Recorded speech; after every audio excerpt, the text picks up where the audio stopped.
بسم اللہ الرحمن الرحیم۔ آج 16 نومبر ہے، سنہ 2022، اور آج دن ہے بدھ کا۔ میں ہوں محمد طفیل شاد۔ ہمارا موضوع جو ہے عورت کا مقام قرآن کریم کی روشنی میں، وہ جاری و ساری ہے۔ تو حاضرین و سامعین السلام علیکم، میں ہوں محمد طفیل شاد۔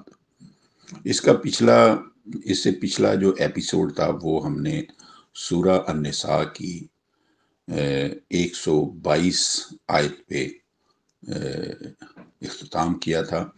آج وہاں سے ہی اس کو شروع کرتے ہیں۔ بسم اللہ الرحمن الرحیم۔ والذین آمنوا وعملوا الصالحات سندخلهم جنات تجری من تحتها الانہار خالدین فیہا ابدا وعد اللہ حقا ومن اصدق من اللہ قیلا۔ تو اس کا مفہوم، اور جو لوگ اللہ تعالیٰ کے نازل کردہ ضابطہ ربوبیت پر ایمان لائیں اور معاشرہ کی اصلاح کے کام کریں تو ضرور ہم داخل کریں گے ان کو ایسے باغوں میں کہ چلتی ہوں گی ان کی سطح میں نہریں، اور وہ ان میں ہمیشہ رہیں گے۔ یہ وعدہ ہے اللہ کا حق کا سچا، اور غور کرو کہ بات کرنے کی روح سے اللہ سے بڑھ کر کون سچا ہے؟ کوئی نہیں۔ آج کے ایپیسوڈ میں جو آگے موضوع جن کو ہم ٹچ کریں گے وہ ہیں کہ جھوٹی امیدیں دلانے سے جنت میسر نہیں آتی، نہ دنیوی نہ اخروی۔ پھر آگے ہم یہ بیان کریں گے کہ اعمال صالحہ کے ساتھ ساتھ مومن ہونے کی شرط کیوں ہے۔ پھر کیا ملت ابراہیم دین الہی سے الگ ہے؟ یعنی ملت ابراہیمی دین الہی سے الگ ہے۔ پھر بیان کریں گے قرآن کریم کی روح سے عورت کا صحیح مقام۔ تو پھر آخر میں آیت مجیدہ کا تعلق پیچھے آیت نمبر 3 کے ساتھ۔ تو پھر یہ بیان ہوگا کہ بیوہ عورتیں بھی یتیموں کی فہرست میں شامل ہیں۔ تو اس آیت کے بعد اس سلسلے درس کے سیاق کلام میں آپ شیطان کے یہ الفاظ ملاحظہ فرما چکے ہیں کہ والا امن ینہم 4/119، میں انہیں ضرور امیدیں دلاؤں گا۔ اور امیدیں دلانے کی غرض بھی آپ دیکھ چکے ہیں، ان کے مال بٹورنا۔ لَأَتَّخِذَنَّ مِنْ عِبَادِكَ نَصِيبًا مَفْرُوضًا 4/118۔ امیدیں دلا کر مال وصول کرنے کی ایک مثال وہ ملاحظہ فرمائیں۔ میونسپل کمیٹی مسئول چنگی کی صورت میں عوام کے مالوں سے ایک حصہ یہ امید دلا کر وصول کرتی ہے کہ تمہاری گلیوں بازاروں کی صفائی رکھی جائے گی، روشنی اور آب رسانی کی ذمہ داری لی جائے گی، تو نالیوں کے پانی اور بارش کے پانی کا نکاس کا باقاعدہ انتظام کیا جائے گا۔ اور حالت یہ ہے کہ یہ گئی گزری کمیٹیاں 100% نہیں تو 50% وعدے ضرور پوری کرتی ہیں، اور جس حد تک ان کے وعدے کا ایفا میں کمی ہوتی ہے اسی حد تک عوام کمیٹی کے ارباب و بست سے شکایت کرتے ہیں۔ اس حد تک عوام کمیٹی کے ارباب و بست و کشاد سے شکایت کرتے رہتے ہیں کہ فلاں بازار خراب ہے، فلاں گلی ٹوٹی ہوئی ہے، اور اس کے جواب میں صدر بلدیہ کی طرف سے یہ اشتہار کبھی نہیں دیا جاتا کہ یہ گلی اور بازار اس لیے خستہ حالت میں ہے کہ ان کے متعلق اللہ کی مرضی ہی ایسی ہے، لہذا اس کی رضا پر راضی رہو اور شکایت نہ کرو۔